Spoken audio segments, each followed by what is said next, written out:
ओं नमः श्री यतिराजाय विवेकानंदसूरये सच्चित्सुखस्वरूपाय स्वामिने तापहारिणे।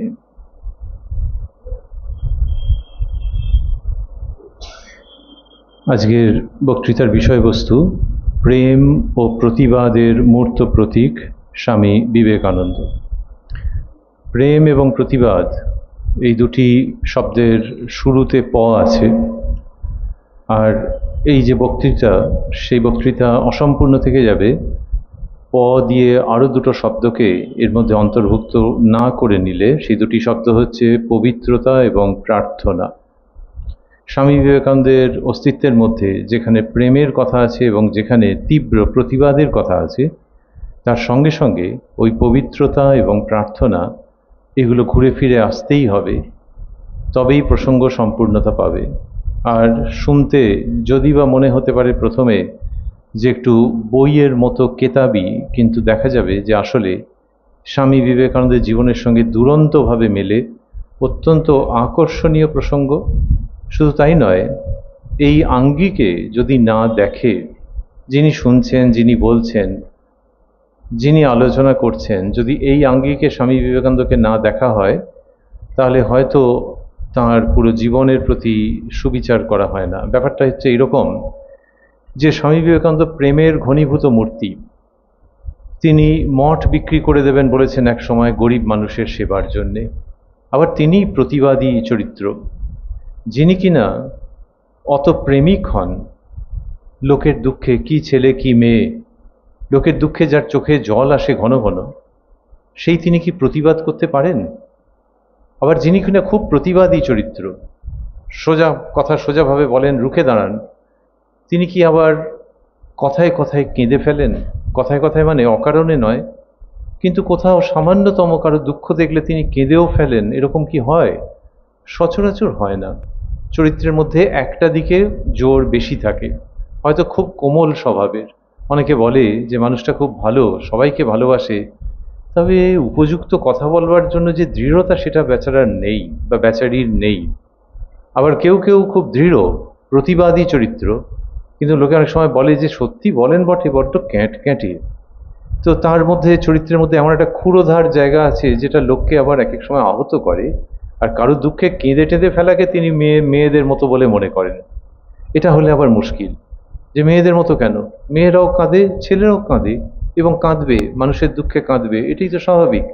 সুতরাং একদিকে ভালোবাসা বা প্রেম, এবং প্রেম মানে চারটিখানি কথা নয়। ওই যে বলছিলাম আমরা যে বাগবাজারে, আমরা যেখানে বসে আছি এখান থেকে অল্প দূরে বাগবাজারে প্লেগ হয়েছে, লোকেদের ওই রকম কষ্ট, বাবা গো মাগো করছে, তারা জায়গা ছেড়ে পালিয়ে যাচ্ছে, কারণ এই রোগটা কি বুঝতে পারছে না, ভাবছে অপদেবতার কাণ্ড বা কিছু।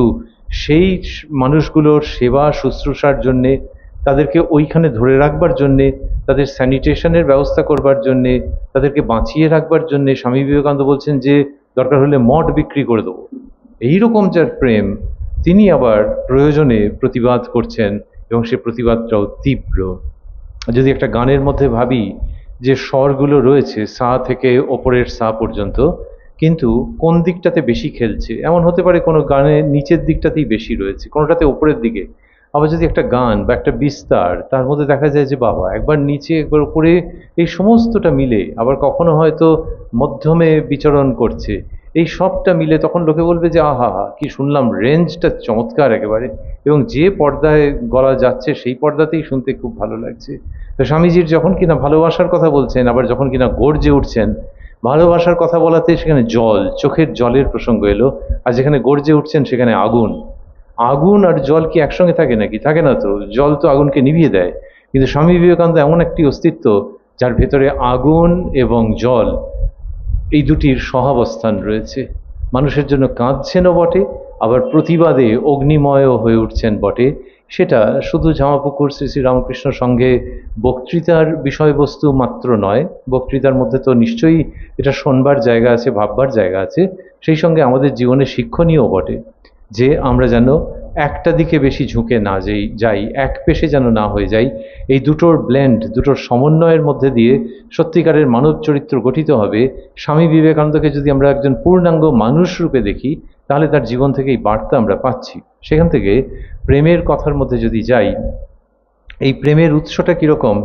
প্রেমের উৎস ঠাকুর শ্রীরামকৃষ্ণ বলছেন কোথাও যে তিনি প্রায় রান্নাঘরের উপমা টেনে নিয়ে আসছেন, যে কোনো জিনিস যখন সেদ্ধ হয়ে যায় তখন কি নরম হয়ে যায় না?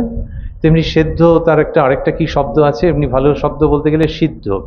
তাহলে যদি বলি যে রান্নাঘরের আবহেই যদি বলি, রান্নাঘরের পরিবেশের মধ্যে যদি বলি যে সিদ্ধ হলে নরম হবে, এবার এই সিদ্ধ শব্দটা আর কোথায় আছে? ওই যে ওই সাধনায় বলে যে সাধনায় সিদ্ধি লাভ করেছে যিনি করেছেন, তিনি পুরুষ হন বা নারী হন, যখন সিদ্ধি লাভ করেন তখন তাকে বলা হয় সিদ্ধ পুরুষ বা সিদ্ধ নারী।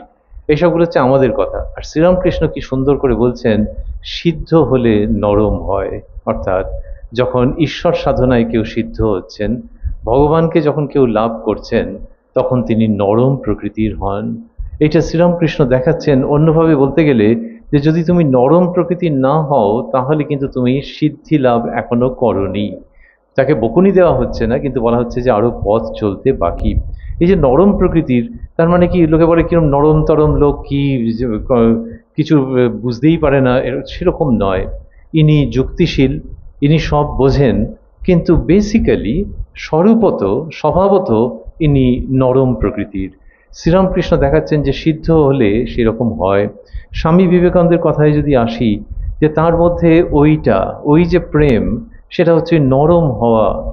চোখ দিয়ে জল পড়ছে, আমরা জলের প্রসঙ্গে রয়েছি, যে যেখানে কিনা হলো আজকে আবার বাইরেও বৃষ্টি হয়েছে, এখনো একটু একটু হচ্ছে, লোকজনের একটু ভালোই লেগেছে যে বৃষ্টি হচ্ছে। সেই বৃষ্টির জল, চোখের জল, এসবের মধ্যে অনেক মিল আছে। আমরা সেই রকম একটা আবহের মধ্যে স্বামী বিবেকানন্দের অশ্রুর কথা স্মরণ করছি যখন তিনি কেঁদে ফেলেছেন একজন লোক মারা গেছেন বলে। তিনি দেহ রক্ষা করেছেন বলে স্বামীজি সে তার মারা যাওয়ার খবর পেয়ে, দেহান্তের খবর পেয়ে তিনি কাঁদছেন। আর এই কান্নাকাটি মানে এই নয় যে চোখটা একটু ভিজে গেল, কান্নাকাটি মানে রীতিমতো কান্নাকাটি বলতে যা বোঝায়। সেই সময় একজন প্রাজ্ঞ ব্যক্তি, পণ্ডিত ব্যক্তি, তিনি বললেন যে আপনি তো সন্ন্যাসী, একটা সংবাদ পেয়েছেন, তাতে কাঁদছেন কেন? এটি বলরাম বাবু, শ্রীরামকৃষ্ণের অন্যতম ভক্ত বলরাম বাবু, তাঁর দেহান্তের সংবাদে স্বামীজি কাঁদছেন। আমরা যতই বলি শ্রীরামকৃষ্ণের অন্যতম ভক্তপ্রবর, ভক্তদের মধ্যে অগ্রগণ্য, সেসব তো হতে পারে, কিন্তু তাতে তাঁর দেহান্ত হলে কাঁদবে কেন? এমনিতে যদি লোকে জানে যে একজন ভক্তের দেহাবসান হয়েছে, এখনকার দিনে যদি হয়, লোকে যদি খুব ভালোভাবে বলবে ঠাকুরের কাছেই চলে গেছে, ভক্ত মানুষ, এরকম বলবে, কিন্তু কাঁদবে নাকি? কিন্তু কাঁদছে মানে সে কান্না চাপা দেওয়া যাচ্ছে না। তার মানে হচ্ছে যে পার্সোনালি অ্যাফেক্টেড যাকে বলে, যে সত্যি সত্যি মানুষকে আমি ভালোবেসেছি। আপনারা ভেবে দেখবেন যে কান্না মানে শুধু যে ঠাকুরের ভক্ত বলে কান্না তা নয়। ঠাকুরের ভক্ত বলে তো তাকে ভালোবাসা আছে, কিন্তু একটা মানুষ হিসেবেও তাকে আমি ভালোবেসেছি। এইটা না হলে ওই বাগবাজারের সাধারণ মানুষ, কেউ হয়তো ড্রিঙ্ক করে, কি বাড়িতে বিচ্ছিরি আচরণ করে, বস্তির লোক, তারা যখন লটকে লট মারা যাচ্ছে, তখন স্বামীজি বলতে পারেন যে বেলুড় মঠ দরকার হলে বিক্রি করে দেবো। তার মানে হচ্ছে মানুষ হিসেবে তাদেরকে ভালোবাসছেন। যে অন্যভাবে বলতে গেলে যে ওরা যে মদ খাচ্ছে, ওরা যে কোন লোকটা তার বউকে ধরে পেটাচ্ছে, বউটাও আরেক রকম, এগুলো হচ্ছে ভগবান তাদেরকে এরকম ভাবেই সৃষ্টি করেছেন। কিন্তু আমি যদি ভগবানের সৃষ্টি বলে ভাবি, আর ওই যে বাচ্চার সামনে মা মারা যাচ্ছে, মায়ের সামনে বাচ্চা মারা যাচ্ছে, তাতে আমার কান্না আসবে না? এই যে স্বামী বিবেকানন্দের ভাব, এটি হচ্ছে যে ওই সিদ্ধ বললে তো স্বামী বিবেকানন্দকে কম বলা হয়। তিনি নরঋষি, স্বয়ং মহাদেব আবির্ভূত হয়েছেন, মা পুত্র কামনা করে সব পুজো আর্চা করেছিলেন। সে বীরেশ্বর শিবের প্রসাদে জন্ম, সেই জন্য বীরেশ্বর থেকে বিলে এইসব নাম। স্কুলে ভর্তির সময় নাম হয়েছে নরেন্দ্রনাথ। তো এই যে ভগবান স্বয়ং নেমে এসছেন, কিন্তু কি অপূর্ব যে ভগবান কাঁদছেন। লোকে ভগবানের জন্য কান্নাকাটি করে, আর এখানে দেখাচ্ছে ভগবান কতগুলো ড্রাঙ্কার্ডের জন্য কাঁদছেন, ভগবান কতগুলো সাধারণ মানুষের জন্য কাঁদছেন। শ্রীযুক্ত বলরাম বসুর জন্য কাঁদছেন। তিনি কি ব্রাহ্মণ নাকি? তো তিনি কি একটা বিরাট কিছু, ওনার সঙ্গে কোনো ব্লাড রিলেশন আছে নাকি? তা কিছুই নেই। তাহলে ওই সব জাতপাত, এটা ওটা, এমন কি শ্রীরামকৃষ্ণের ভক্ত বলেই যে কাঁদছেন, এটাও আবার আপনাদের কাছে উপস্থাপন করি যে তাও নয়, একটা মানুষ হিসেবে আই লাভ হিম। সেই লোকটা মারা গেল, এইখান থেকে তার যে কান্নাটা হচ্ছে, এটা শ্রীরামকৃষ্ণের, স্বামী বিবেকানন্দের হৃদয়ের কোমলতাকে অপূর্বভাবে প্রকাশ করে। এবং সেই সঙ্গে প্রকাশ করে শ্রীরামকৃষ্ণের যে মহিমা, শ্রী শ্রী মা বলছেন যে বাবা জানো তো, তাঁর জগতের সকলের উপর মাতৃভাব ছিল, সেই মাতৃভাব বিকাশের জন্য এবার আমাকে রেখে গেছেন। এই যে শ্রীরামকৃষ্ণের কথায় বলছেন যে তাঁর জগতের সকলের উপর মাতৃভাব, এটা দেখা যাবে যে শ্রী শ্রী মা যেভাবে আমাদের শেখাচ্ছেন যে ঠাকুরের মাতৃভাব ছিল সেটি মায়ের মধ্যে তিনি রেখে গেছেন, কিন্তু স্বামীজির মধ্যে কি এটা নেই? তাহলে এইটা কোনো ছাপার অক্ষরে নেই যে ঠাকুরের মাতৃভাব কি মায়ের মাতৃভাব স্বামীজির মধ্যে, কিন্তু আমরা যদি দেখি তাহলে দেখব ওইটাই ওইটাই শ্রী শ্রী মা যে বলছেন শরৎ যেমন আমার ছেলে, আমজাদও তেমন আমার ছেলে। সেই আমজাদ বাগবাজারের প্লেগে যখন মারা যাচ্ছে তখন স্বামীজি বলছেন যে মঠ বিক্রি করে দেবো। সুতরাং এটা সেই সেই ভাবটাই, একই ভাব, এবং ঠাকুরের মধ্যেও এটা অপূর্বভাবে সেটা শ্রী শ্রী মা বিশেষভাবে দৃষ্টি আকর্ষণ করছেন। ওই যে মাতৃভাব, এই রামকৃষ্ণ সারদা বিবেকানন্দের মধ্যে মাতৃভাবের ছড়াছড়ি, মাতৃভাবের ছড়াছড়ি, সেইখান থেকে আমরা দেখছি যে স্বামী বিবেকানন্দের এই যে কোমলতা, সেটা জননী সুলভ কোমলতা। বলরাম বাবুর মা যদি বেঁচে থাকতেন, যদি বেঁচে থাকতেন, তাহলে ওই দিন তিনি তো কেঁদে ভাসাতেন। সেইটা স্বামী বিবেকানন্দ করছেন, একে মাতৃভাব ছাড়া আর কি বলবো আমরা। সুতরাং এইটা তার মধ্যে পাচ্ছি। আর ওই যে বলছিলাম যে লোকগুলো কে জানি না, চিনি না, কিন্তু তাদের জন্য মন কেমন করছে, তার জন্য ভেতরটাতে দুমড়ে মুচড়ে যাচ্ছে, চোখের জল, লজ্জা লাগছে, লোকের সামনে কেঁদে ফেলছি। এইটা স্বামীজির ভাব। যখন গেছেন দক্ষিণ ভারতে, অ্যাডেয়ার বলে একটা জায়গা আছে মাদ্রাসের কাছাকাছি, এখন খুব পশ লোকালিটি, সেখানে খুব বাড়িঘর দরের দাম অনেক বেশি, আগেও খুব ওইরকমই ঝকঝকে জায়গা ছিল, সে সমুদ্রের তীরে। তো সেইখানে একজনের বাড়িতে তিনি অতিথি হয়েছেন, সেখানে সকালবেলার থেকে বিভিন্ন মানুষ আসেন, এবং তারা, এটা হচ্ছে কখন, স্বামীজি যখন শিকাগোয় গেছেন তার আগের ঘটনা। তো সেই সব মানুষজন আসেন এবং তাদের সঙ্গে নানান রকমের জ্ঞান বুদ্ধি বিচারের কথা হয়, বাবারে বাবা, মাথা টনটন করার মতো ব্যাপার। বিকেলের দিকে তিনি যাচ্ছেন, স্বামীজি যাচ্ছেন যে ওই সমুদ্রের ধারে একটু হাঁটবো, ফ্রেশ এয়ারে একটু হাঁটবো, ভাল লাগবে, অনেকে বলেন না যে মাথা একটু রিল্যাক্স করে। এইরকম সময় তিনি দেখছেন যে ওই সমুদ্রের মধ্যে ওখানেতে তীরের কাছাকাছি জাল ফেলেছে কতগুলো বউ, ও দেশের আর কি, তাদের কথা হয়তো স্বামীজি এক বর্ণও বুঝবেন না, কিন্তু দেখছেন দৃশ্যটা যে জাল ফেলেছে এবং সেই জালটা ধরে ধরে টানছে, আর তাদের সঙ্গে বাচ্চাগুলো, সেগুলো গায়ে জামা প্রায় নেই বললেই চলে, সেইগুলো ওই জালটা টানছে। তার মানে এত দারিদ্র, এত দারিদ্র যে এই বিকেলের দিকে ওই জাল টানতে হবে, তুই টানছিস টান, তার বাচ্চাগুলোকেও নিয়ে এসছিস কেন? কিন্তু আমি তো বুঝতেই পারছি কেন নিয়ে এসছিস, যে না হলে ভাত চড়বে না, না হলে রাত্রিরে খাওয়া হবে না হয়তো, বা কালকে কি কিনবে, সেই সমস্ত। এই সবগুলো হচ্ছে আমাদের ব্যাখ্যা, কিন্তু আমাদের এই ঝামাপুকুর শ্রী শ্রী রামকৃষ্ণের সঙ্গে এটা ব্যাখ্যা করতে যতটা সময় লাগছে, তার হয়তো অনেক আগেই স্বামীজি কি করলেন, তিনি ঝরঝর করে কেঁদে ফেললেন। তার জীবনীতে আছে যে তিনি কেঁদে ফেললেন যে ওই মাগুলোর সঙ্গে বাচ্চাগুলো পর্যন্ত জাল টানছে, এত দারিদ্র, এত কষ্ট। এবং আপনারা জানেন আমাদের এই রাস্তা যদি কাদা হয়ে যায়, আমি কালকেই একটা জায়গা দিয়ে হাঁটছিলাম যেখানটা বুঝতে পারিনি ঘাস টাস রয়েছে, তারপর দেখছি যে না, কাদা রয়েছে, মাটিটা ইয়ে রয়েছে, আর পায়ে ভালো জুতো পরা, কিন্তু তাও হাঁটতে কষ্ট হচ্ছিল, কারণ কাদা তো ভারী ভারী হয়ে যাচ্ছে, কাদার মধ্যে দিয়ে হাঁটতে গেলে তো কষ্ট হবে। তাহলে এই বাচ্চা ছেলেগুলো যখন ওই সমুদ্রের তীরে ওই জাল নিয়ে টানছে আর ওই কাদার মধ্যে দিয়ে, তাদের কি অপরিসীম কষ্ট। এবং এমন নয় যে 5 মিনিট করলেই হবে, যতক্ষণ না মাছ উঠছে, তার আগে যদি বাড়ি চলে যাও ব্যাস, তাহলে আধ পেটা খেয়ে থাকতে হবে। যে এইগুলো স্বামী বিবেকানন্দ সমস্ত জানেন, সে ঝরঝর করে কেঁদে ফেলছেন, এবং সামনে একজন ছিলেন, তিনি শুনছেন যে স্বামীজি অস্ফুট স্বরে বলে উঠছেন যে হে ভগবান, এতই যদি কষ্ট দেবে তাহলে এদের সৃষ্টি করেছিলে কেন? এইরকম তিনি বলছেন যে ভগবানের উপর। তাহলে আমরা বলি যে সপ্তর্ষি মণ্ডলের শ্রেষ্ঠ ঋষি, এই সমস্ত বলি, শ্রীরামকৃষ্ণ বলছেন যে তুমি সেই পুরাতন ঋষি, কিন্তু কি অদ্ভুত, সেই পুরাতন ঋষি ভগবানের উপরে অভিযোগ করছেন এই আধুনিক কালে এসে, যে এত যদি কষ্ট দেবে তাহলে সৃষ্টি করেছিলে কেন? এ তো মায়ের উক্তি।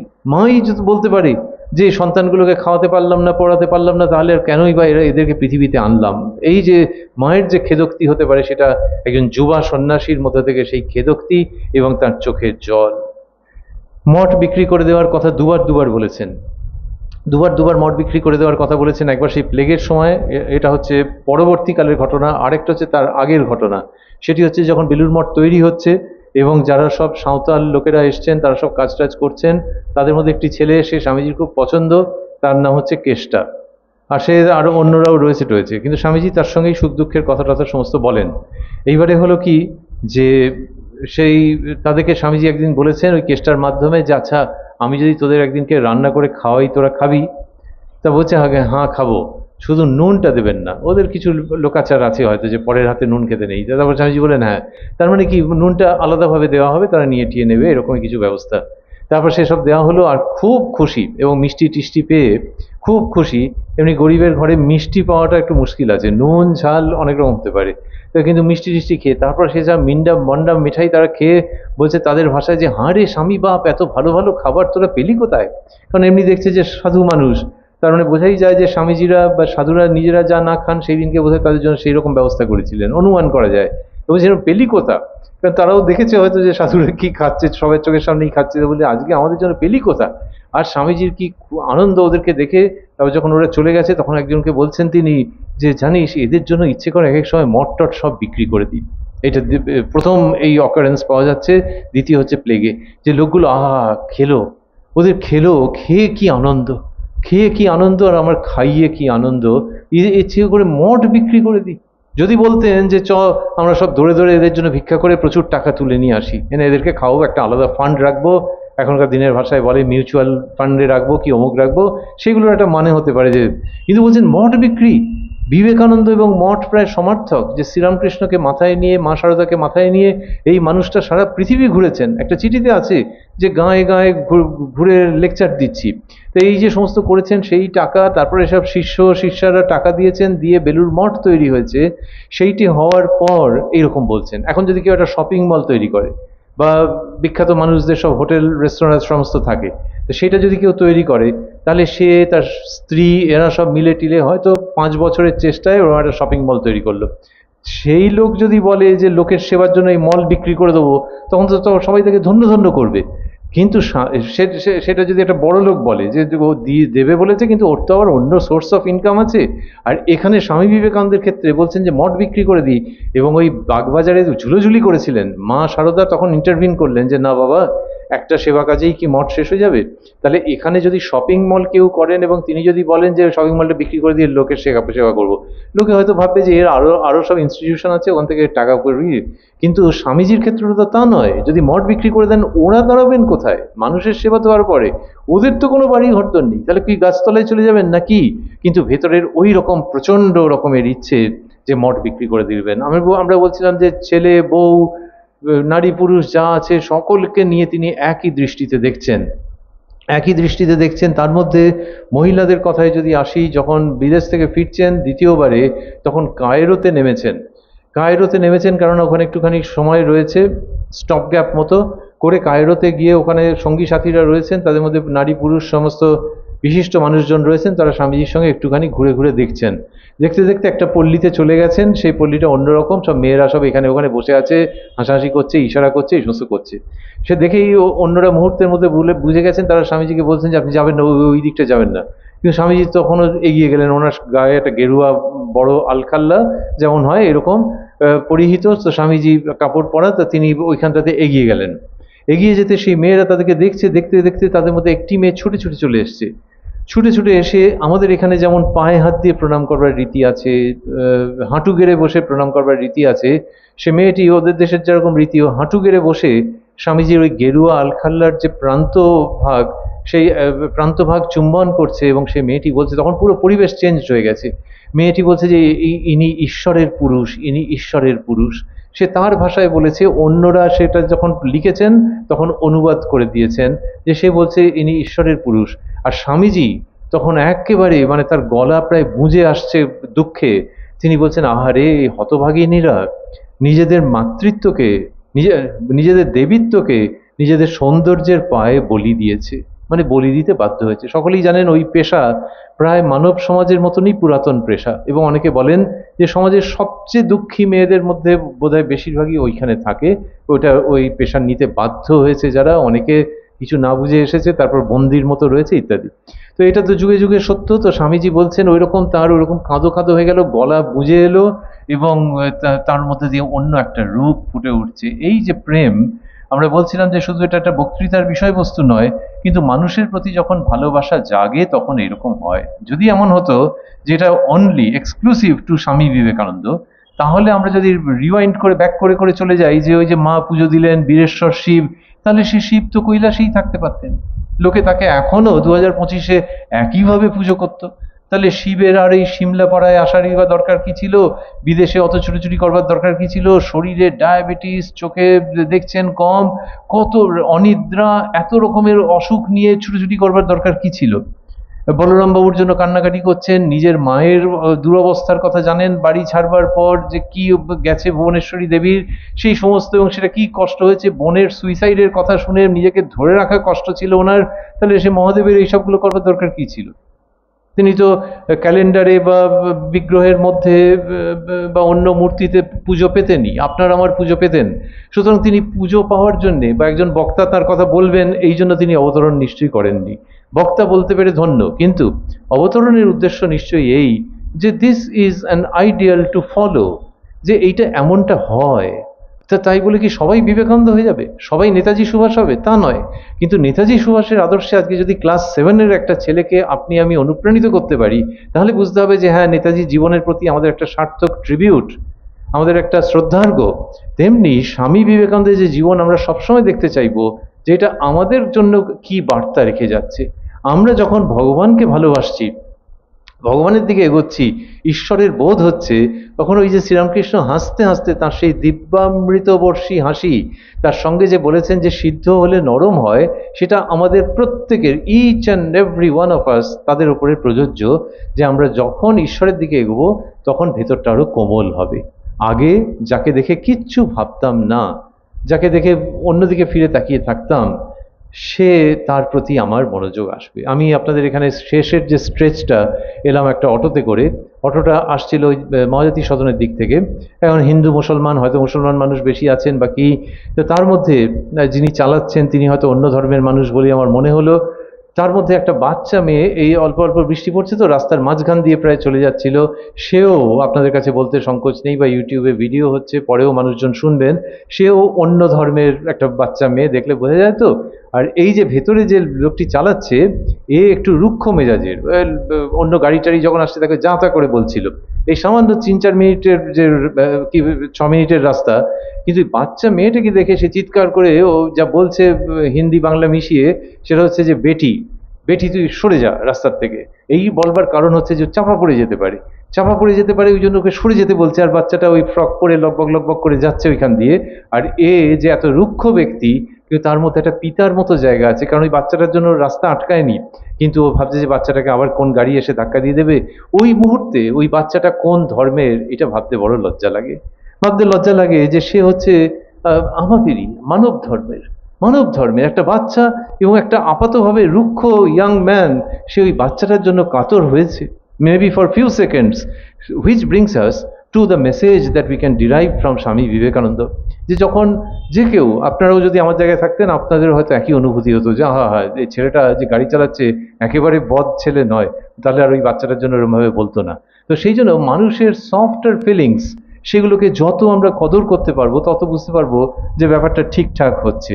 স্বামী বিবেকানন্দ বলছেন, সেই জন্য আমরা বলছিলাম যে আজকে মহাজাতি সদন, জামাপুকুর শ্রী শ্রী রামকৃষ্ণ সংঘ, কায়রো, বেলুর মঠ, বাগবাজার, যেখানেই ভাবি না কেন, স্বামী বিবেকানন্দ মানুষকে ভালোবাসছেন।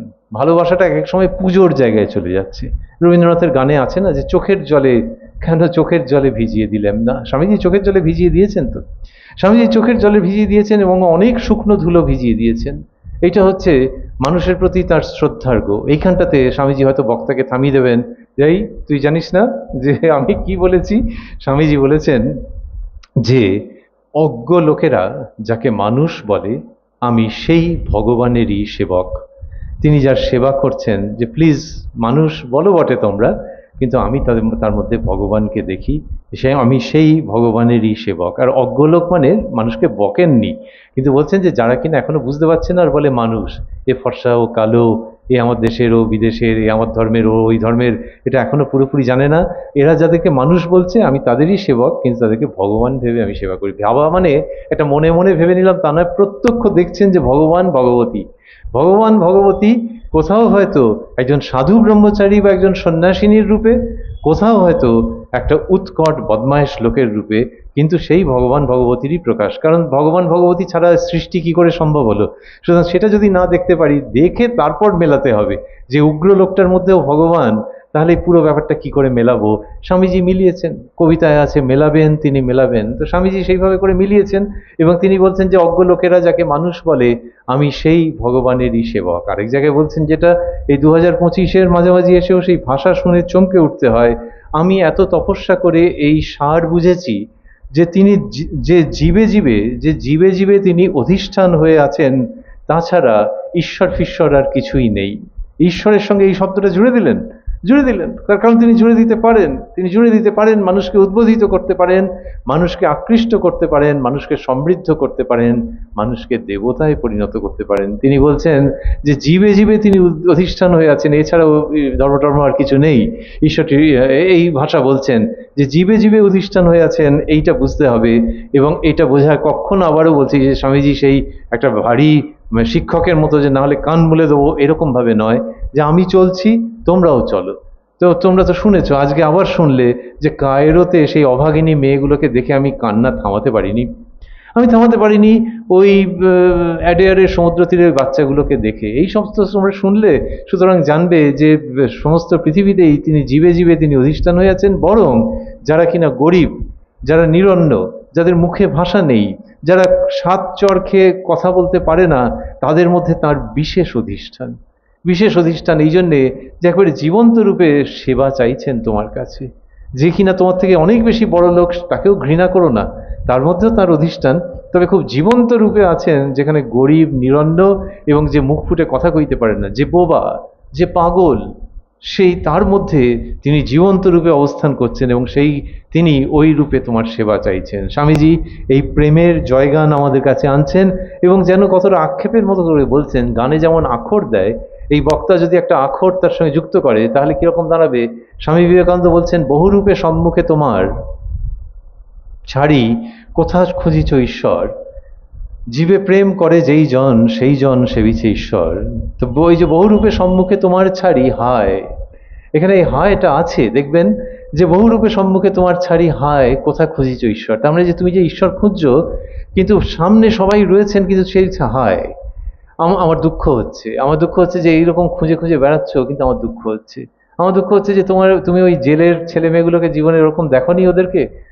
ওদের জন্য আমি তো সন্ন্যাসী মানুষ, কিন্তু তুমি যদি একটা দোকান থেকে কিছু কিনে টিনে এনে দিতে, হয় বহুরূপে সম্মুখে তোমার ছাড়ি কোথা খুঁজিছ ঈশ্বর, জীবে প্রেম করে যেই জন সেই জন সেবিছে ঈশ্বর। মানুষকে যে ভালোবাসে, মানুষকে যে সেবা করে ওই ভগবত বুদ্ধিতে, সেই ঠিকঠাক রাস্তায় যাচ্ছে। আর তা নাহলে কোথায় খুঁজছো? লোকে তো যায় তো, যে এবছর গোয়া গেছে, তারপরে ভাবলো সামনের বছর পুরী যাবে বা দীঘা যাবে, এসব নানান রকম ভাবলো, বা আরো দূরে দূরে কোথাও যাবে ভাবলো। তা ইয়েতে কেউ কেউ ভাবলো যে মীনাক্ষী টেম্পল খুব শুনেছি, এবছর তো গোয়াটা ঘুরে এলাম, সামনের বছর মীনাক্ষী টেম্পল, বেশ সারা বছরের পয়সা জমিয়ে ওই কি পুরী দীঘা তো কাছে, কিন্তু মীনাক্ষী টেম্পল বেশ একটু দূরে হবে। কিন্তু গোয়াতে যে মানসিকতা নিয়ে গেছি, মীনাক্ষী টেম্পলেও কি সেই মানসিকতা নিয়ে যাবো? তফাৎ হবে তো স্বামীজি সেটা দেখাচ্ছেন যে ওই সবটাই চলো না, মীনাক্ষী টেম্পলে যাওয়ার মতো করেই পুরো মনোভাবটা করি, যে সমস্ত জায়গাতেই সেই দেবী আছেন, সেই দেবতা আছেন। আর মীনাক্ষী টেম্পলে যাওয়া তোমাদের বলিহারি, যে এত দূরে দূরে যাচ্ছ, আর ঘরের কাছেই যে দেবতা এবং দেবী তোমার দিকে সতৃষ্ণ নয়নে তাকিয়েছিল, তাদেরকে দেখলে না, দেখো তাদের, কারণ যেন যে জীবে প্রেম করে যেই জন সেই জন সেবিছে ঈশ্বর। এই পর্যন্ত প্রেমের কথা। এইবারে প্রতিবাদের প্রসঙ্গে আসবো। প্রতিবাদটাও কিন্তু ওইখান থেকেই হচ্ছে। আমাদের বিবাদীবাগ ইস্টে প্রতিবাদ সভা মাঝে মাঝেই হয়। আমার বিশ্ববিদ্যালয়ে যেখানে, সেইখানে কাছে একটা জায়গা আছে, পাশের দোকানদাররা খুব ওই প্রসঙ্গটা হলেই তারা একেবারে মুখ কালো করে বলেন যে আর বলবেন না, পারা যায় না। কেন না, ওটা এমন একটা স্পেস যে পুলিশের কাছ থেকে একটু অনুমতি নিয়ে আজ লাল কাল সাদা পরশু নীল বিভিন্ন দল, তারা তাদের যে প্রতিবাদ সভা ওখানে করে। আমি দেখেছি সাকুল্যে 10-11 জন মতো লোক থাকেন, কিন্তু সে মাইক যা সে বহুদূর পর্যন্ত, আর সামনে যে ফল বিক্রেতা দোকানদার, তিনি কন্টিনিউয়াসলি ওটা শুনে যাচ্ছেন, প্রতিবাদ শুনে যাচ্ছেন। আরে বাবা, সে প্রতিবাদ শুনতে শুনতে আজকে এক দলের প্রতিবাদ শুনলেন, তার বিরুদ্ধ দলের আবার পরের দিনকে প্রতিবাদ শুনবেন। ওই সন্ধ্যে 6:30 থেকে শুরু হয়ে তার চললো একেবারে। সে ভয়ঙ্কর। এবং কেউ হয়তো অটোকে গিয়ে জিজ্ঞেস করছে যে মেট্রো যাবেন, প্রতিবাদের সময় সে চিৎকার করছে মেট্রো যাবেন, কারণ সে তো তার গলায় ডুবে গেছে, প্রতিবাদের স্বর এত তীব্র। এই যে প্রতিবাদ দিনের পর দিন হচ্ছে এক রকমের, কিন্তু স্বামী বিবেকানন্দের প্রতিবাদ অন্য রকমের। স্বামী বিবেকানন্দের প্রতিবাদটা আসছে কোত্থেকে? ওই যে প্রতিবাদ, ওটা অনেক সময় হয় যে চলো আমাদের ওটা করতে হবে, আমাদের কিছু সিট ইন ডেমনস্ট্রেশন করতে হবে, আমাদের কর্তাদেরকে চিঠি দিতে হবে, তারপর ওগুলো ফাইলে রাখতে হবে, ছবি টবি এই যে ভালো করে যেন প্রতিবাদের ছবি ওঠে, এগুলো সব রেকর্ডে রাখতে হবে। স্বামী বিবেকানন্দের তা নয়, ওনার যে প্রতিবাদ সেটাও কিন্তু খুব ভালোবাসার থেকে আসছে। আমরা বলছিলাম যে প্রেম এবং প্রতিবাদ, তা স্বামী বিবেকানন্দের প্রতিবাদও আসছে প্রেমের থেকে। আপনার বসার জায়গা হবে না উপরের দিকে? আচ্ছা, বেশ। তো স্বামী বিবেকানন্দের যে প্রতিবাদ আসছে সেটা প্রেমের থেকেই আসছে, প্রচণ্ড ভালোবাসার থেকে প্রতিবাদ। ওই যে বলছিলাম, বহুরূপে সম্মুখে তোমার ছাড়ি কোথা খুঁজিছ ঈশ্বর, এটা প্রতিবাদ। যে আরে এতগুলো টাকা খরচা করে গেলে মীনাক্ষী টেম্পলে, ওই টাকার 1/10 যদি পাড়ার বস্তিতে দিতে তাহলে উন্নতি হতো গো। এই যে প্রতিবাদ, এটা তো প্রেমের থেকে আসছে। অ্যাকচুয়ালি প্রেমের থেকে না এলে প্রতিবাদের ঠিক মানে হয় না। ওগুলো আমাদের এই সমস্ত কি বলে আপনার পোশাকি প্রতিবাদের মতো হতে পারে, অথবা প্রতিবাদের সঙ্গে একটা খারাপ শব্দ আছে প্রতিহিংসা, সে আর একটা অন্য দিকে চলে যেতে পারে। কিন্তু যথার্থ প্রতিবাদ হচ্ছে প্রেম থেকে আসবে, যে I feel for you, I get tormented, আমার ভেতরে খুব কষ্ট, সেইখান থেকে প্রতিবাদ। স্বামী বিবেকানন্দের প্রতিবাদগুলো সেই রকম, এবং সেই প্রতিবাদের সঙ্গে সমাধানের কথাও আসছে, সমাধানের কথাও আসছে। এবং স্বামীজি যখন যেমন রেগে গেছেন, ওই যে বলছিলাম রেগে যাচ্ছেন, কিন্তু তার রাগও দেবতার প্রসাদের মতো। অনেকে আছেন যে স্বামীজির বকুনি খেয়েছেন, বিভিন্ন ব্যাপারে বকুনি খেয়েছেন, তারপর হয়তো স্বামীজি আউট অফ স্টেশন, বিদেশে গেছেন বা কিছু, বলেছেন একাধিকজন যে তার বকুনি খাচ্ছি না আর ভাল লাগছে না। এই যে স্বামীজির বকুনি খেতে ভালো লাগছে কেন ভাবে? আমাদেরকে কেউ যদি বকে, আমরা হয়তো শুনি, আবার তার মধ্যে একটু ইগোটাও হার্ট হয়ে যায় আমাদের, যে এই সমস্ত বললো এরকম। কিন্তু একজন মানুষ যদি তার মধ্যে ইগো না থাকে, তাহলে তার বকুনি খেয়ে একটু প্রথমে কষ্ট হলেও পরে মনে হয় যে এরকম আরো শুনতে চাই, আরো শুনতে চাই। যে তাঁর ইগোর জন্য তিনি বলেননি আমার ভুল ছিল, পরে বুঝতে পেরেছি।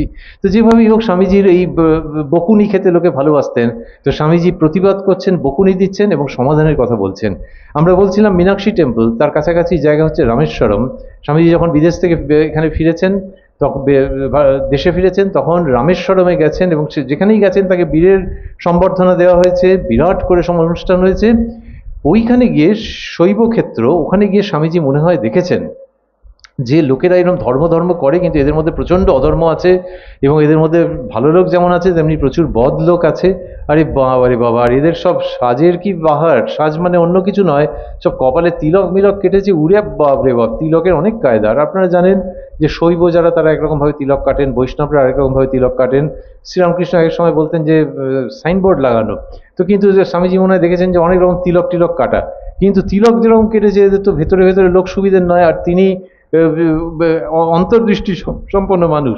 ধরুন এই ঝামাপুকুর শ্রী শ্রী রামকৃষ্ণর সঙ্গে স্বামী বিবেকানন্দ যদি সশরীরে আসেন, তিনি রয়েছেন প্রতিষ্ঠিত বেদিতে, কিন্তু তাও আমরা ভাবতে চাইছি যে মানুষ রূপে যদি দেখেন, তাহলে আপনি আমি দেখে এইখানকার সম্বন্ধে যা ধারণা করতে পারবো, হয়তো আধ ঘন্টায় যেটা করতে পারবো, স্বামীজি হয়তো 30 সেকেন্ডে সেটা করে ফেলবেন, কারণ ভীষণ মেধাবী মানুষ। তো সেখানে ওখানে গিয়ে দেখে ফেলেছেন যে এই তিলক টিলকের সঙ্গে বাকিটা মিলছে না। বলছেন ওখানকার বক্তৃতায়, ধর্মকে পরীক্ষা করা যায় স্বার্থ শূন্যতা দিয়ে। কোথায় তিনি বিদেশে কি বলে এসছেন সেসব বলবেন, শিবের মাহাত্ম্য বলবেন, শিবের সম্পর্কে ভাইরাল হওয়া দুটো গল্প বলবেন। বলছেন ধর্মকে পরীক্ষা করা যায় স্বার্থ শূন্যতা দিয়ে।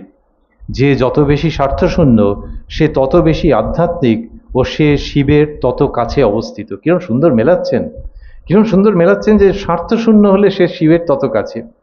তা সেই মানুষ শিক্ষিত বা অশিক্ষিত যাই হোক, সে জানুক বা না জানুক, সে অন্যদের থেকে শিবের বেশি কাছে রয়েছে। আর কেউ যদি স্বার্থপর হয়, তবে সে সমস্ত মন্দিরে গিয়ে থাকলেও, সব তীর্থস্থান দর্শন করে থাকলেও, এবং নিজের গায়ে চিতাবাঘের মতো আঁকিমুখি কেটে রাখলেও, আসলে শিবের থেকে অনেক বেশি দূরে রয়ে গেছে। চিতাবাঘ মিতাবাঘ বলে দিলেন দমাদ্দম, ইংলিশ বক্তৃতায় লেপার্ড আছে। এ সাংঘাতিক। এ তো যে তাকে সংবর্ধনা দিয়েছে। আমাদের এমনিতেই কেউ একটা বাসি ফুলের বোকে দিলেও আমরা খুব হাসি হাসি মুখে তাকাই আর ভাবি যে ভিডিওতে উঠছে তো, কিন্তু স্বামীজিকে অত বিরাট সম্মান দেওয়া হয়েছে, তারপরে তিনি চিতাবাঘ ফিতাবাঘ যা মুখে এসছে বলে দিয়েছেন। কিন্তু সেটা ওই ভালোবাসার জায়গা থেকে, যে গায়ে চিত্র বিচিত্র করে চিতাবাঘের মতো সেজে বসে থাকতে পারো। আর সত্যি তাই, ভাবলে দেখবেন যে ওরকম জঙ্গলের মধ্যে যদি কেউ ওরকমভাবে যায়, তাকে চিতাবাঘ মনেও হতে পারে। তো বলছেন চিতাবাঘের মতো যদি বসে থাকো, কিন্তু যদি স্বার্থশূন্য না হয় তাহলে হবে না। যে ব্যক্তি স্বার্থশূন্য যত বেশি, সে তত বেশি শিবের কাছাকাছি উপস্থিত। বলছেন বীরেশ্বর বিবেকানন্দ। তিনি বলবার অধিকারী এবং তিনি এই কথা বলছেন। সুতরাং এখানে প্রতিবাদের ভাষার সঙ্গে সমাধানের জায়গাও রয়েছে, যে স্বার্থশূন্য যদি হয়ে যেতে পারো, তো লোকে দুম করে স্বার্থশূন্য হবে তা কেন? এটা তো সাধনা। দন্তস্ব দিয়ে স্বার্থ, দন্তস্ব দিয়ে সাধনা। যেমন কিনা সাবান দিয়ে ময়লা দূর করা যায়, তেমনি সাধনা দিয়ে স্বার্থপরতা দূর করা যায়। সুতরাং উপায় তো রয়েছে। অতএব যত তুমি ওইটা করবে তত তুমি শিবের নিকটবর্তী হবে। স্বামীজি এইভাবে প্রতিবাদ করেছেন। সেই প্রতিবাদ কখনো ভাষায় এসছে, এই যে ভাষায় আমরা বললাম, কখনো আক্ষরিকভাবে এসছে, শারীরিকভাবে এসছে। এমনিতে ভাষার কথাও যদি বলি, এই রামেশ্বরম মন্দিরের ওখানে রামেশ্বরম যে অভিনন্দন তার উত্তরে এরকমভাবে বললেন। আরেক জায়গায় বলছেন যে ইংলিশে বলছেন, him I call a mahatman whose heart bleeds for the poor, else he is a duratman. যার হৃদয় থেকে গরিবের জন্য রক্ত ঝরে আমি তাকেই বলি মহাত্মা, তা না হলে সে দুরাত্মা। দুরাত্মা একটা সাংঘাতিক শব্দ, বকুনি, যে দুরাত্মা। লোকে বলে দুরাত্মার ছলের অভাব হয় না, দুরাত্মা মানে বাজে। তো বলছেন যে যার হৃদয় থেকে, তার মানে হচ্ছে ওই তুমি অং বং চং প্রচুর মন্ত্রতন্ত্র জানো, এ করো ও করো, অনেক তীর্থস্থান ঘুরে এসেছো, লোকে জানে তোমায় অনেক ধার্মিক, ছাড়ো, তোমার সঙ্গে আমার ওয়ান টু ওয়ান কথা হচ্ছে, ওয়ান টু ওয়ান কথা হচ্ছে, এবং গরিবের জন্যে তোমার ভেতরে কষ্ট হয় কি? এটা বলার মানে এই নয় কিন্তু যে তোমার হয় না আমার হয়। স্বামীজি ভেতরটাকে জাগাচ্ছেন যে যেন কষ্ট হয় বাবা, তো গরিবের জন্যে, তো সে তাকেই আমি বলি মহাত্মা, যার হৃদয় থেকে গরিবের জন্য রক্তমক্ষণ হয়। এই যে ভাষা, এটা তো শারীরিকভাবে কিছু করার থেকেও বেশি। ভাষা এখানে বিরাটভাবে শক্তিশালী। ব্রহ্মবান্ধব উপাধ্যায় তিনি বলছেন স্বামীজির কথায়, যে স্বামীজি ভারতবর্ষের জন্য যেরকমভাবে ভেবেছেন, ভারতবর্ষের দেশের মানুষের জন্য যেরকমভাবে কষ্ট পেয়েছেন, ব্রহ্মবান্ধব উপাধ্যায় বলছেন যে দেশের জন্য ব্যথা কি কখনো শরীরিনী হয়? তাহা হইলে বিবেকানন্দকে বুঝা যাইতে পারে যে দেশের জন্য ব্যথা যদি শরীর ধারণ করে, শরীরিনী মানে স্ত্রীলিঙ্গবাচক শব্দ বলছেন, যে যদি ওরকম শরীর ধারণ করে তাহলে বিবেকানন্দকে বোঝা যাইতে পারে। তো এই তার ভাষা এরকমভাবে, যেখানে কিনা তার প্রতিবাদ। আবার প্রতিবাদ কীরকম, যদি একটা ভিডিও করা হয় 2-3 জন লোককে দিয়ে অভিনয় করিয়ে, চমৎকার দেখতে লাগবে, সব ছেলে বুড়ো মাঝবয়সী সবাই দেখবে। সেটা কি? সেটা হচ্ছে যখন স্বামী বিবেকানন্দ জাহাজে রয়েছেন ওই বিদেশ ভ্রমণের সময়, তখন জাহাজে যখন রয়েছেন তখন 2 জন মিশনারি তারা স্বামীজির সঙ্গে কথা বলছেন, এবং বলতে বলতে ওই বিভিন্ন ধর্মের তুলনার কথা এলো। এবার স্বামীজি তো খুব সহনশীল এমনিতে, কিন্তু লোকে বলে যে সবকিছুর একটা লিমিট আছে। তো স্বামীজি ওই বিভিন্ন ধর্মের ভালো মন্দ এরকম আলোচনা করছেন, তখন তারা বুঝে গেছে যে এ হিন্দু, তখন তারা তেড়ে হিন্দু ধর্মের সমালোচনা করতে আরম্ভ করেছে। এখন আমাদের অনেক সীমাবদ্ধতা থাকতে পারে, কোন ধর্মে নেই, কোন ধর্মে নেই, কিন্তু যখন হিন্দু ধর্মের প্রচণ্ড সমালোচনা করছেন, তখন এই জাহাজের ডেকের ঘটনা, যে স্বামীজি তার তো সুগঠিত চেহারা ছিল, একজনের কলার চেপে ধরেছেন। তার আগে যে ছেলেটি, বয়স কতই বা তখন, 30, এখনকার দিনে বলে কোনো বয়সই নয়, তো 30-এর আশেপাশে বয়স, তো তখন স্বামীজিকে বলছেন, স্বামীজি সে একজনের কলার চেপে ধরেছেন, ধরে বলেছেন যে যদি আমার ধর্ম সম্পর্কে আর একটা কথা বলেন তাহলে তুলে এই সমুদ্রে ছুঁড়ে ফেলে দেবো। স্বামীজি জীবনীতে আছে যে যখন ওই উগ্র মূর্তি, রুদ্র মূর্তি ধারণ করেছেন, তখন তারা বলছেন না না, আমরা আসলে বলতে চেয়েছি বলে আমতা আমতা করে 2-4টে কথা বলে ওইখান থেকে স্থান পরিত্যাগ করেছেন। তাহলে এই যে প্রতিবাদ, আবারও বলছি, ভালোবাসার থেকে 2 রকমের ভালোবাসা। একটা হচ্ছে যে জননী জন্মভূমিষ্ঠ স্বর্গাদপি গরীয়সী, এই ভালোবাসা। আরেকটা যেটা বইতে লেখা নেই, থাকার কথাও নয়, কিন্তু নিশ্চয়ই আমাদের ধারণা করবার অপেক্ষা রাখে, যে স্বামীজি ওই যে বকছেন ওদের প্রতিও কিন্তু ভালোবাসা আছে। উনি কি চাইছেন যে লোকগুলো অধঃপথে যান? উনি কি চাইছেন যে লোকগুলো সমুদ্র গর্ভে তলিয়ে যাক? আমরা ভাবতেই পারি যে উনি চাইছেন যে না, লোকগুলোর উন্নতি হোক, লোকগুলোর মানসিকতার পরিবর্তন হোক, লোকগুলো আরো সমৃদ্ধ হোক।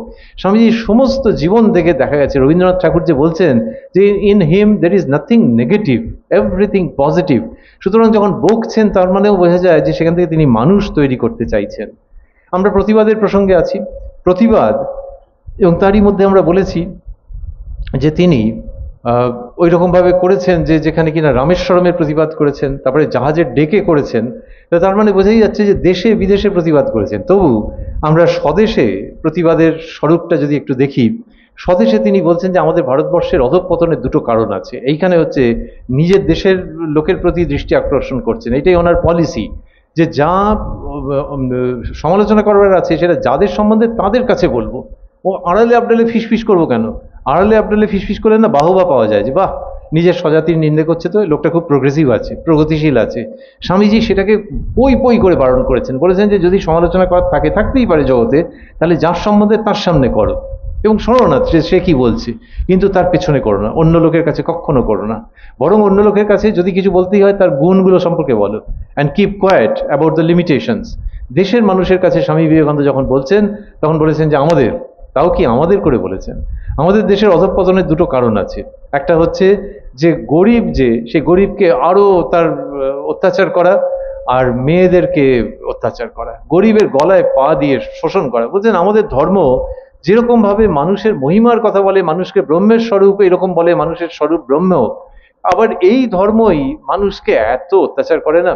তা যদি লোকে কেউ বলেন যে এই কি আপনি বলছেন, তাহলে হিন্দু ধর্ম অত্যাচার করে, তার উত্তর হচ্ছে এই যে আচার টাচারগুলো যা হয়েছে, এই যে আচারগুলো যেটা হয়েছে সেইগুলো নানান রকম। তো পুরোহিতেরা বলেছেন এই করতে হবে, ওই করতে হবে, লোকে একটা, এখন তো অনেক কমে গেছে, আগে বৈবাহিক আচার লোকে পাগল হয়ে যেত যে এইটা করতে হবে, করলে না তাহলে একবারে সর্বনাশ হয়ে গেল। তো তারপরেও তো সেই আচার টাচার না করে বলতে নেই কিছু সর্বনাশ হয়নি। তো তার মানে বোঝা যায় যে প্রচুর সেইগুলো তারা ওরকম করেছেন মানুষকে কুক্ষিগত করে রাখার জন্য, যে ঠিক আছে আচার পালন করতে পারলে না আমাকে 100 টাকা দাও, তাহলে সমস্ত দোষ স্খালন হয়ে গেল। এই যে মানুষের প্রতি, উনি বলছেন যে আমাদের গরিবগুলোর ওপরে প্রচন্ড অত্যাচার হয়েছে এবং মেয়েদের উপর হয়েছে, আমাদের জাতীয় অধঃপতনের এই দুটো কারণ। এটা 1 নম্বর বলেছেন। 2 নম্বর, গুরু ভাই শ্রীমৎ স্বামী রামকৃষ্ণানন্দজি বা শশী মহারাজকে স্বামী বিবেকানন্দ বলছেন, শিকাগো থেকে চিঠি লিখেছেন 19 মার্চ 1894। 1894 মানে তখন তিনি মধ্য গগনে। 1893-তে শিকাগোয় বক্তৃতা দিয়েছেন, বিখ্যাত হয়ে গেছেন। চলো, এখন তো তিনি ইংলিশম্যান না, তিনি ভারতের, তিনি এই নরেন্দ্রনাথ, তিনি কারুর নরেন, গুরু ভাইদের স্বামীজি।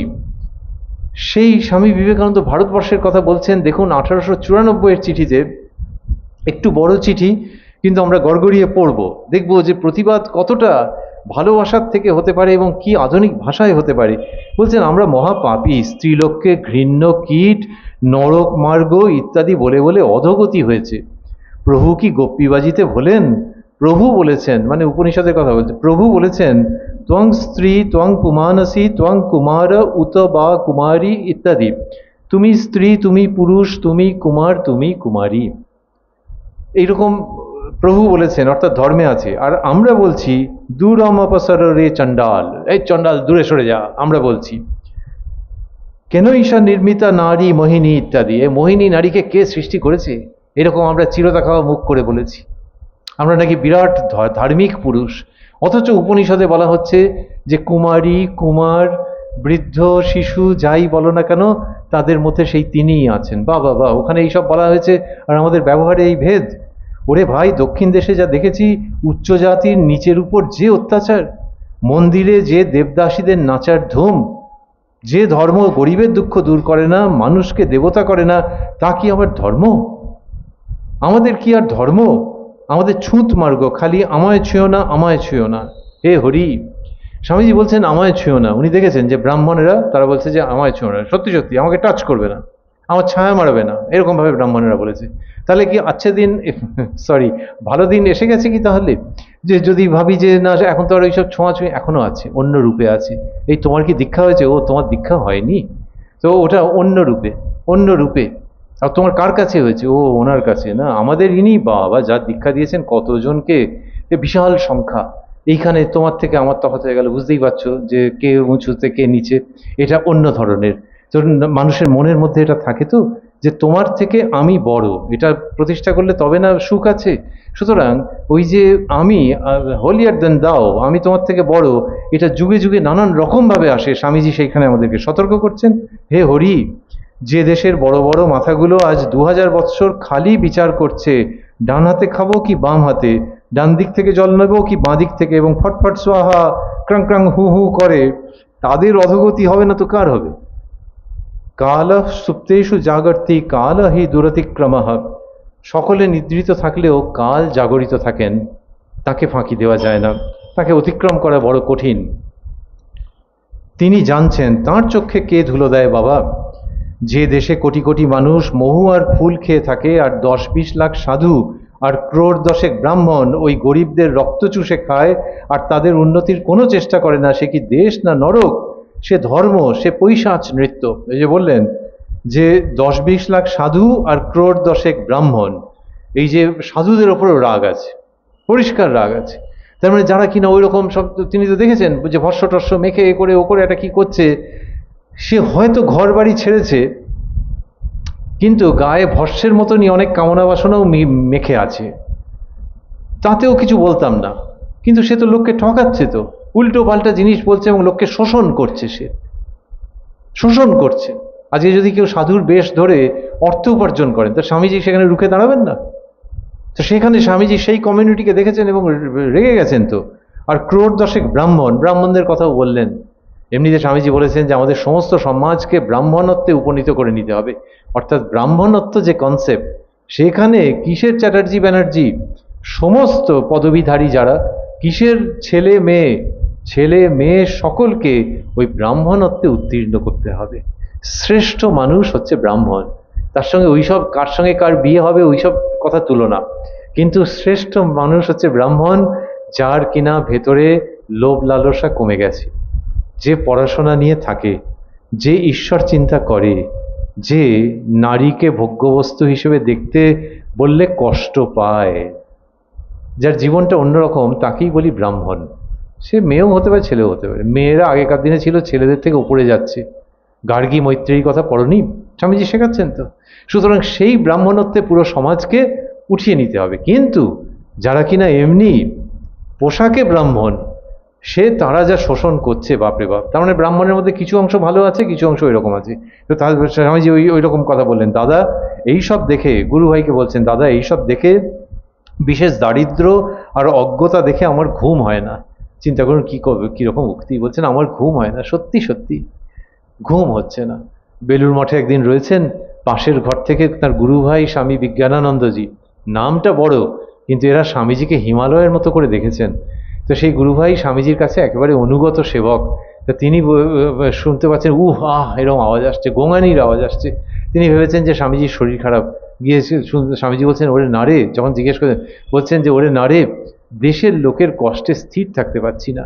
তাহলে স্থির থাকতে পারছেন না বলে এরকম গোঙানির আওয়াজ, এরকম গোঙানির আওয়াজ মুখ দিয়ে বেরোয়? আবারও বলছি, এটা বেরোয় মায়ের বেরোতে পারে, যে সন্তানের কষ্টের কথা যখন তিনি ভাবছেন হয়তো, তখন ভেতর দিয়ে নিজের অজান্তেই এরকম একটা আওয়াজ বেরোতে পারে। স্বামীজির বেরোচ্ছে বেলুর মঠে, বিন্দাস সাধুদের মধ্যে তিনি রয়েছেন, সাধু জীবন কোথায়, গৃহস্থ জীবন কে ভাবে না। সেইখানে স্বামীজি ওই বলরাম বাবুর মৃত্যুর সময় বলেছিলেন, যিনি কিনা আপত্তি করেছিলেন তাকে বলেছিলেন যে আপনি বলছেন কি, সন্ন্যাসীর হৃদয় বরং গৃহস্থের হৃদয়ের থেকে আরো বেশি কোমল হবে। তো সেই যে সন্ন্যাসীর হৃদয়, তিনি ঘরে বসে ঘরে শুয়ে গোঙাচ্ছেন। তো এইখানে যে তিনি বলছেন যে বিশেষ দারিদ্র আর অজ্ঞতা দেখে আমার ঘুম হয় না। আমরা স্বামী বিবেকানন্দকে যে পুজো করি, লোকে বলে পদ্ম পলাশ লোচন, যে তার চোখ দুটি কি সুন্দর, পদ্মের মতো। কিন্তু সেই চোখ দুটো অনিদ্রাতেও জেগে আছে, সেই চোখ দুটো মানুষের দারিদ্র্যে এবং দুঃখের ঘুমোতে পারেনি, না ঘুমিয়ে জেগে আছে। সুতরাং এ অন্য রকমের পদ্ম পলাশ লোচন। ওই যে লোকে পদ্ম বা অন্য কোনো পুষ্প, তাতে যেমন চন্দন দিয়ে তারপর নিবেদন করে না, স্বামীজির যে নেত্র, তাতে দরিদ্রের জন্য অশ্রু চন্দনের মতো শোভা পায়। তো এই স্বামী বিবেকানন্দ তিনি বলছেন যে দারিদ্র আর অজ্ঞতা দেখে আমার ঘুম হয় না। একটা বুদ্ধি ঠাউরালুম কেপ কমরিন মা কুমারীর মন্দিরে বসে, ভারতবর্ষের শেষ পাথর টুকরার উপর বসে, এই যে আমরা এতজন সন্ন্যাসী আছি, ঘুরে ঘুরে বেড়াচ্ছি, লোককে মেটাফিজিক্স শিক্ষা দিচ্ছি, মানে দর্শন, এসব পাগলামি। খালি পেটে ধর্ম হয় না, গুরুদেব বলতেন না। ওই যে গরিবগুলো পশুর মতো জীবনযাপন করছে, তার কারণ মূর্খতা। পাজি বেটারা 4 যুগ ওদের চুষে খেয়েছে আর 2 পা দিয়ে দোলেছে।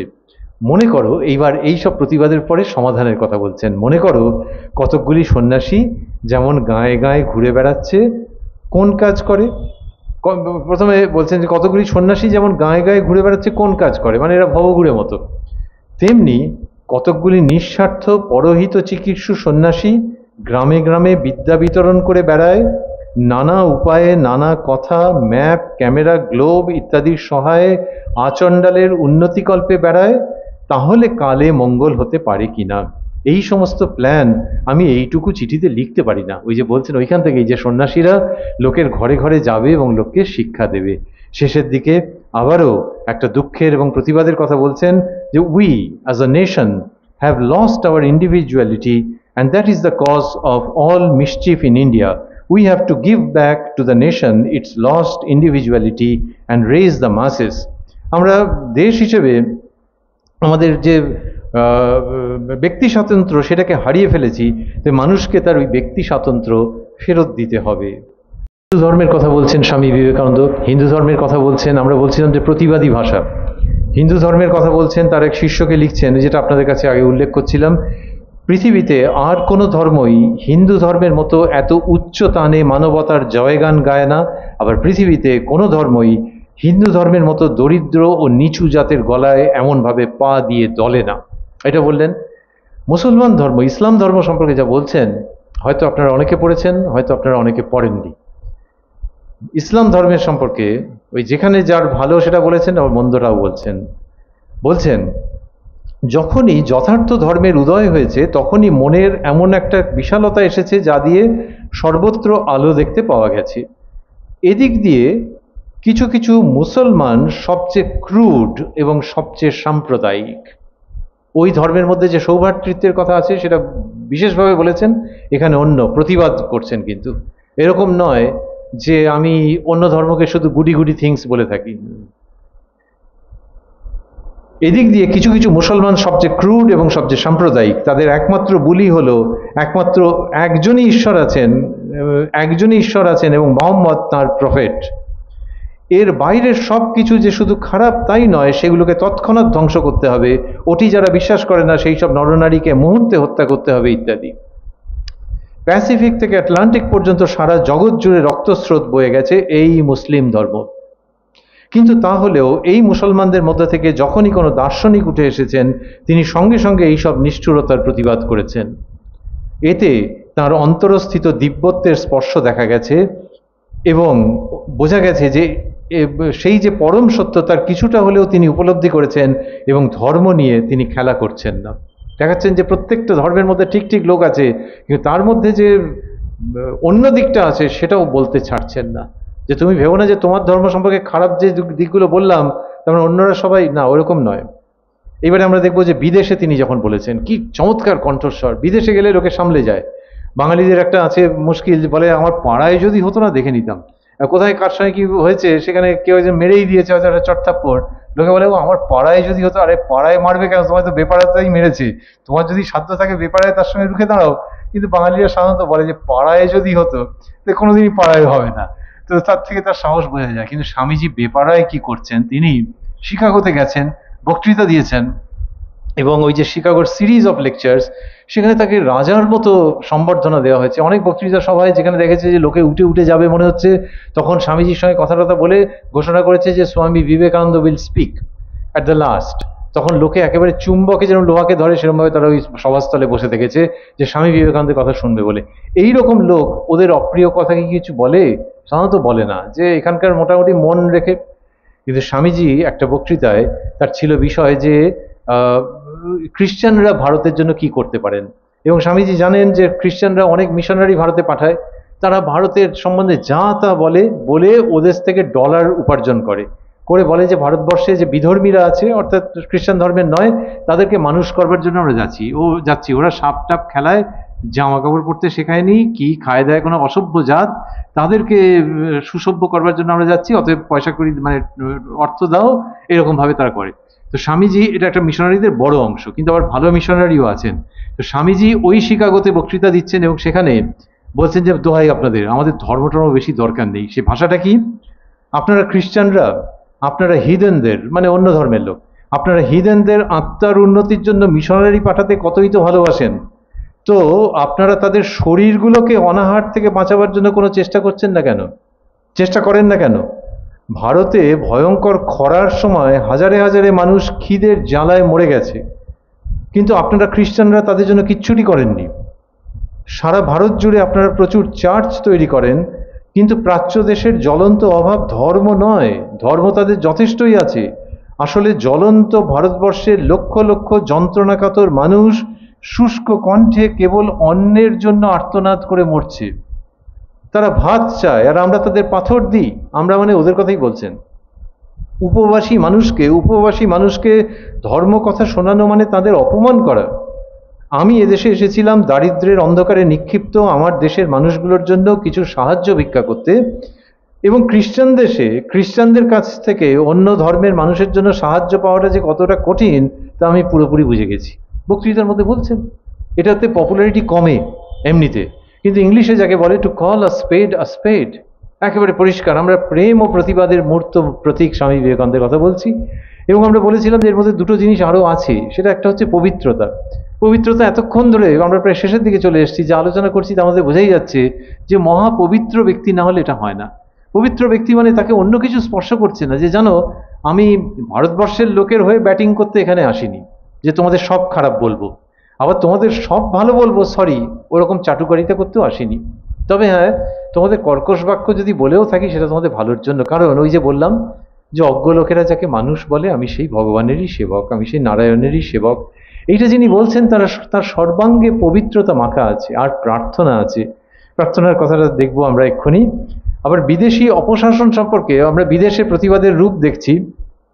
ব্রুকলিন স্ট্যান্ডার্ড ইউনিয়ন বলে একটি পত্রিকায় 8 এপ্রিল 1895 এর রিপোর্ট, আবারও ভাবছি 1893-তে বিখ্যাত বক্তৃতা, এটা 1895 এর রিপোর্ট। সেই রিপোর্টে যা বলা হচ্ছে সেটি হচ্ছে গত রাত্রে ক্লিন্টন এভিনিউর পাউচ গ্যালারিতে ব্রুকলিন এথিক্যাল অ্যাসোসিয়েশনের একটা স্পেশাল মিটিং হয়েছিল, যেখানে মুখ্য আকর্ষণ ছিল স্বামী বিবেকানন্দের বক্তৃতা। এবারে স্বামী বিবেকানন্দের সম্পর্কে বর্ণনায় রয়েছে যে প্রাচ্যদেশীয় পোশাক পরিহিত স্বামীজির উজ্জ্বল চোখ ও জ্যোতির্ময় মুখমণ্ডল, এইসব কথা বলা হয়েছে, কারণ যিনি রিপোর্টার তার ওটা নজর এড়াচ্ছে না।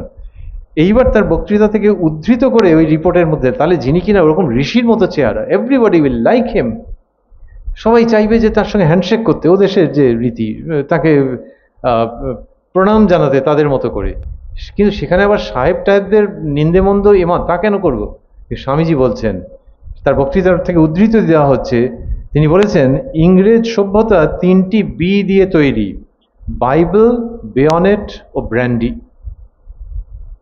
ব্যাখ্যা হচ্ছে যে তারা বাইবেলটাকে ধরাতে চায়, ধর্মান্তরিত করতে চায়, আর তার জন্য লোভ দেখায় ব্র্যান্ডির, যে প্রচুর পাবে, যদি তাতেও না রাজি হয় তখন বেয়নেট বার করে। স্বামীজি বলেছিলেন এই হলো সভ্যতা, যেটিকে এমন এক জায়গায় নিয়ে যাওয়া হয়েছে যে একজন হিন্দুর গড়কর্তা মাসিক আয় গিয়ে দাঁড়িয়েছে 50 সেন্টে। মানে এবারে তুচ্ছ একটা উপার্জনে এই তোমাদের সভ্যতা, ওই বাইবেল, বেয়নেট আর ব্র্যান্ডি দিয়ে সভ্যতা।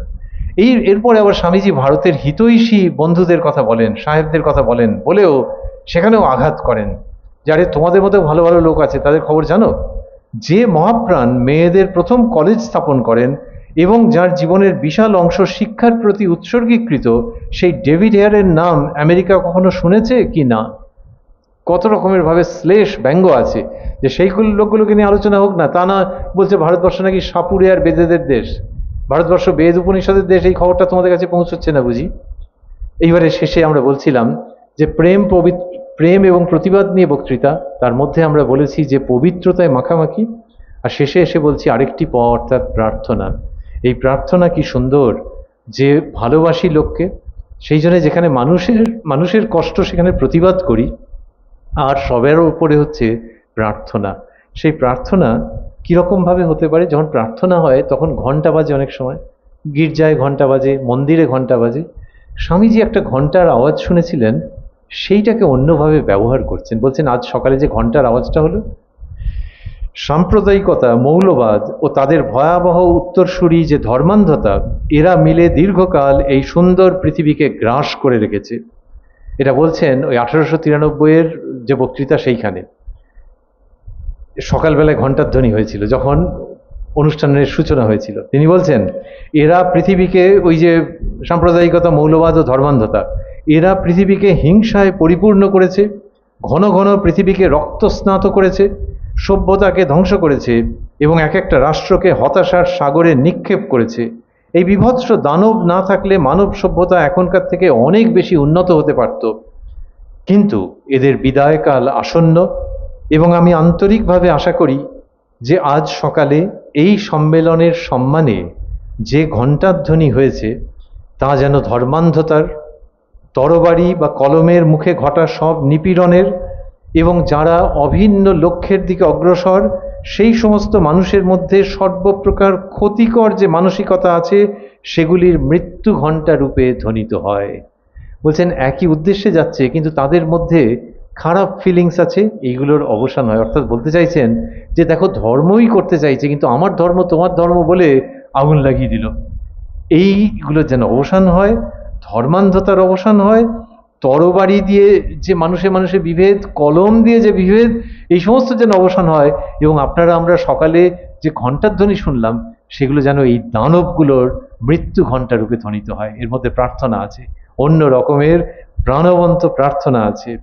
আমি মুসলমানের মসজিদে যাব, অন্যত্র লিখছেন, বলছেন আমি মুসলমানের মসজিদে যাব, আমি খ্রিস্টানের গির্জায় ঢুকে পবিত্র ক্রসের সামনে নতজানু হব, আমি বৌদ্ধ মন্দিরে ঢুকে বুদ্ধ ও তাঁর ধর্মের শরণ নেব, আমি অরণ্যে গমন করব ও সেই হিন্দুর সঙ্গে ধ্যানে বসব যিনি সকল মানুষের হৃদয়ে আলো করা জ্যোতি দর্শনের সাধনায় রত আছেন।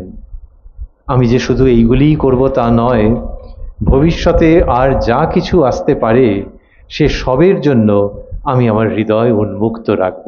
এ একটা অপূর্ব প্রার্থনা যে এই যে মুসলমান, যে তোমাকে আমি ভালোবাসি, জানো তুমি যখন মসজিদে যাও আমার সেটা দেখতে ভালো লাগে যে তুমি সেই পরমেশ্বরকে ডাকছো।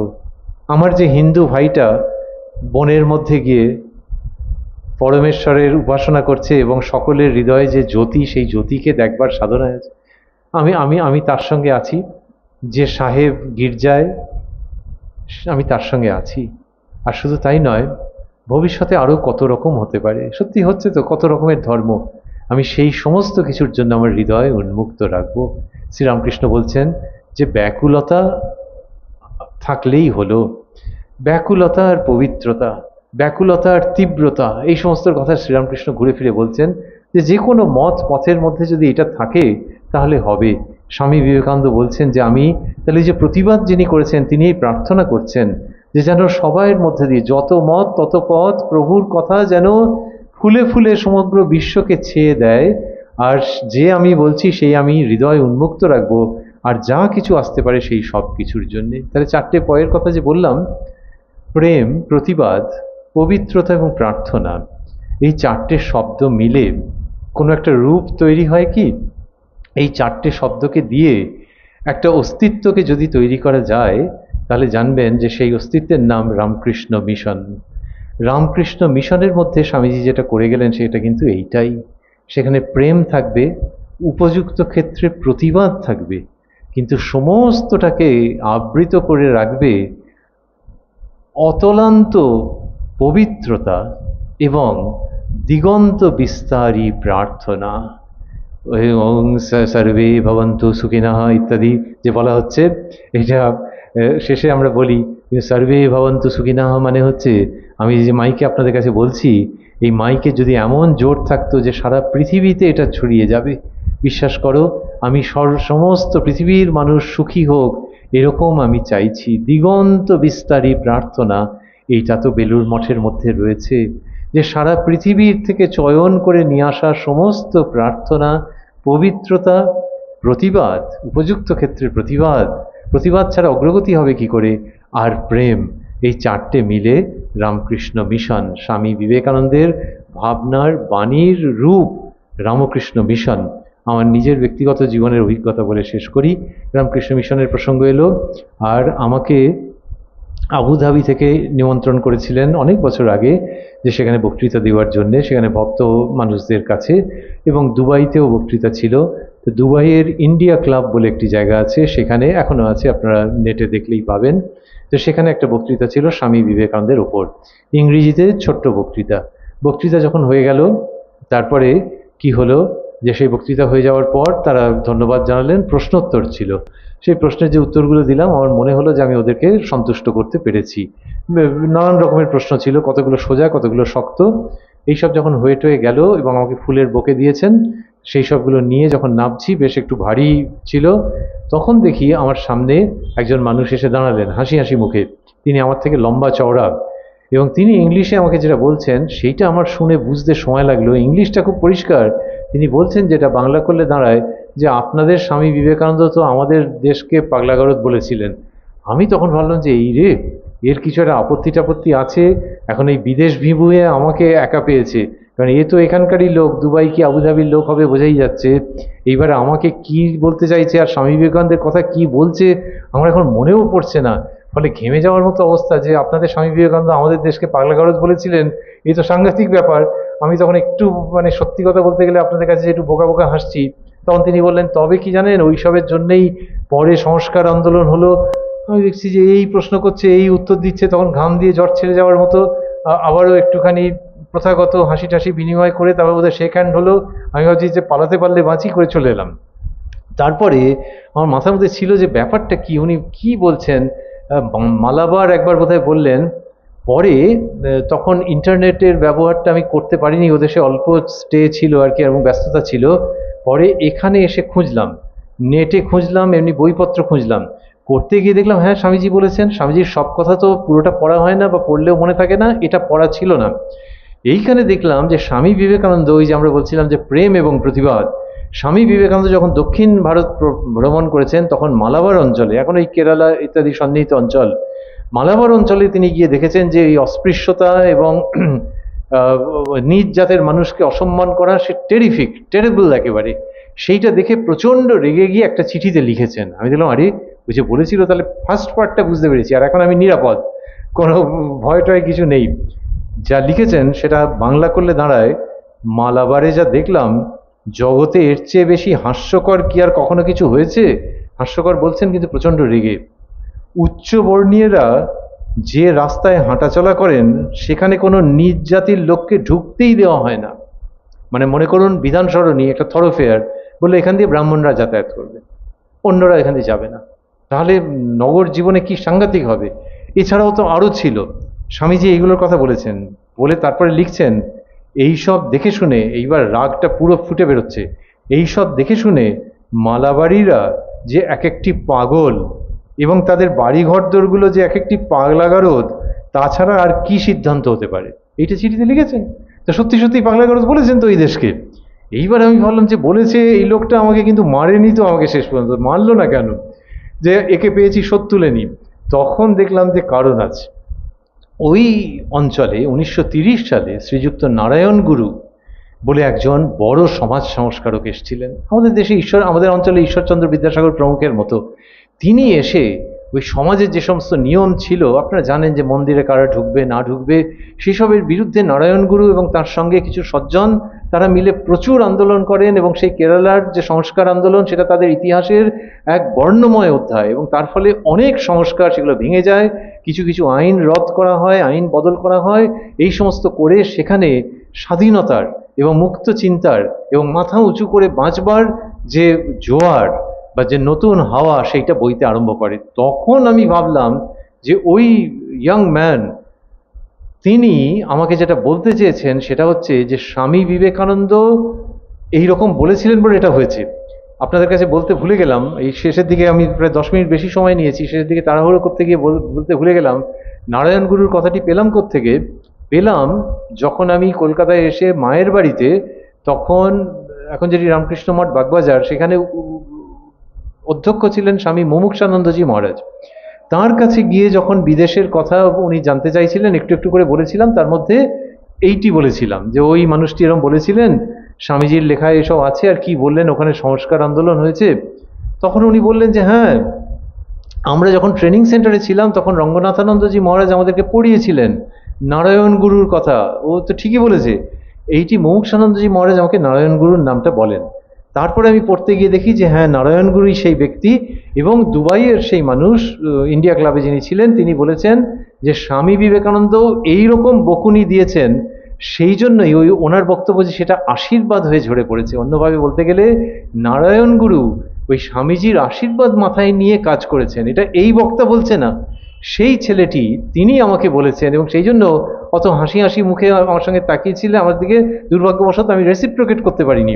তো তাঁর বক্তব্য যে স্বামী, তাহলে দেখুন ওই যে প্রতিবাদ, বকুনি, সেটা আশীর্বাদ হয়ে একটা অঞ্চলের উপরে ঝরে পড়ছে, যে ওটা তোমাদের পাগলাগারদ দেখে এলাম রে বাবা, এই সব যে বলছেন সেটা আশীর্বাদ হয়ে ঝরে পড়ছে, এবং পরবর্তীকালে দরজা খুলে যাচ্ছে, জানলা খুলে যাচ্ছে এবং খোলা হাওয়া ঢুকছে, সেটা ওই অঞ্চলের বা সন্নিহিত অঞ্চলের মানুষজন বলছেন যে স্বামীজির আশীর্বাদে হয়েছে। আর আমরা ভাবছি যে কেরালা বা সন্নিহিত অঞ্চল সম্পর্কে স্বামী বিবেকানন্দ এসব বললেন, সেইখান থেকেই একটি ছেলেকে তুলে আনলেন।